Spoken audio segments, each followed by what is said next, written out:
Grabe mga ka-dreamers, sa tanang buhay ko, ito na yata yung worst na sitwasyon ng isang pamilya na nakita ko. Wala nang maayos na bubong at dingding, tapos yung bahay nila ay nasa malapit sa ilog. Yung kanilang sahig ay halos bumagsak na sa lupa. Tapos ang nagbibigay sanggalang lamang sa kanila para hindi mabasa ng ulan ay ang trapal na pinagpapatong-patong. Kaya tara, kilalanin natin kung sino nga ba ang nakatira rito. Nagaling ka po sa simbahan?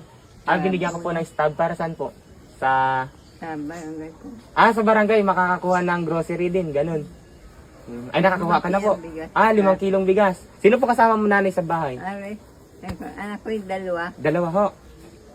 Nagtatrabaho doon sa Nagtatrabaho po yung isa. Babae po, lalaki? lalaki. Lalaki. Magkukwentuhan po tayo. Yan. Upo ka po muna. Okay lang po kahit ako'y nakatayo. Sana'y nagtatrabaho yung anak mo po? Lalaki po. Sa barangay Navy doon.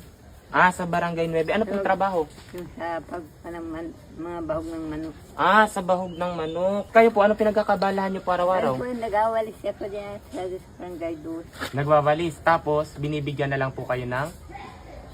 Ah, Binibigyan na lang din po kayo ng pera, pagkain, mga ganun ano.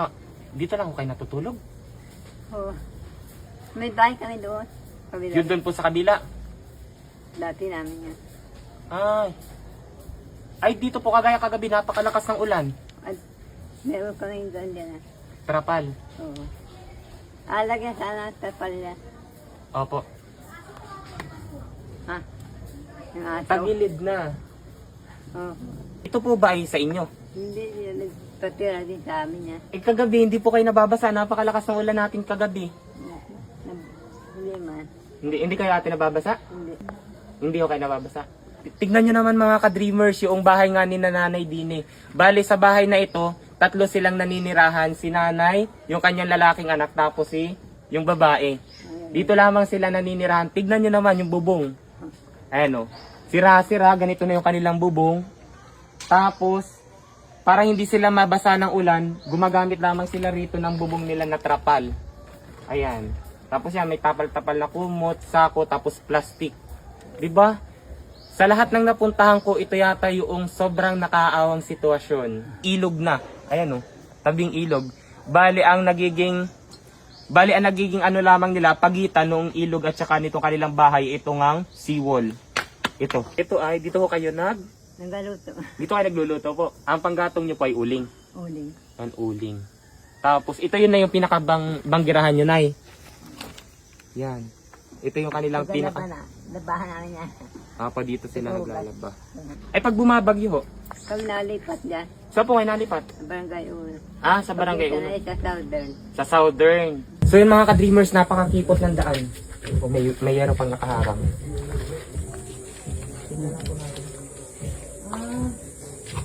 Lagyan ng kulay. Gagawin sila. Baka madulas ka po. Ito po yung sa inyo po talaga, are. Nasa ilog na siya talaga mismo mga ka-dreamer. Titignan natin yung sitwasyon dun ni nanay, tapos yung magiging sitwasyon nila rito sa dati nilang tinitirahan, ay parang mas maganda-ganda pa yung kalagayan nila ron. Kasi hindi sila mismo nasa ilog, mayroong seawall na nagaharang. Pero dito, nasa mismong ilog na talaga sila naninirahan. Sino na yung nagpagawa na rin? Mga kapatid mo po. Bali itong nakikita nyo nga pala na ito mga ka-dreamers ay ang dating tirahan ni nanay at ang kanyang 2 anak. Kapag nga napakasama ng panahon at malaki ang tubig, naku, inaabot nga itong kanilang higaan. Kayo ba mga ka-dreamers, sa inyong palagay, alin ang better na tayuan ni nanay, yung kanina na pinuntahan natin or ito na dati nilang bahay? Kumbaga ito mga ka-dreamers, yung sarili ni nanay na mayroong titulo. At nang makita ko nga ito ng personal, naku, mas lalong nakatatakot ang sitwasyon din kasi kapag lumaki ang tubig, abot na talaga sila. Grabe mga ka-dreamers, tignan nyo kung magkano ang aking napanaluhan. Ayan na. 62,000. O, di ba mga ka-dreamers, napakadali lamang kumita rito kay PH Mines. Kaya kung nais nyo rin kumita at maglaro, nasa comment section lang ang link para mag-register. Huwag kalimutan mag-take ng screenshot at ilagay iyan sa comment section sapagkat mamimigay tayo ng 500. Ngayon mga ka-dreamers, ipakikita ko sa inyo kung paano ako kumikita rito sa paglalaro sa Super Ace. Dito kay Super Ace mga ka-dreamers, kailangan nyo lamang pindutin itong nasa gitna at mag-i-spin na siya. Maaari na kayong manalo ng napakalaking halaga. Pero kailangan may taya muna kayo. Pindutin lamang itong bet kapag kayo ay tataya. Pwede kayo dyan tumaya ng 0.5 centavos hanggang 1,000 pesos. Ngayon, subukan muna natin sa 100 pesos. Yan. 1,600. 800. Wow, 2,000. 3,600. 6,000. 5,000. 40,000.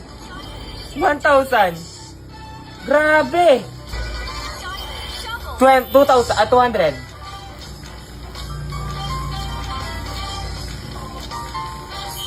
600. 1,200. Grabe mga ka-dreamers, tignan nyo kung magkano ang aking napanaluhan. Ayan na. 62,000. O, di ba mga ka-dreamers, napakadali lamang kumita rito kay PH Mines. Kaya kung nais nyo rin kumita, nasa comment section lang ang link para mag-register at makapaglaro na rin kayo. Huwag kalimutan mag-take ng screenshot at ilagay iyan sa comment section sapagkat mamimigay tayo ng 500.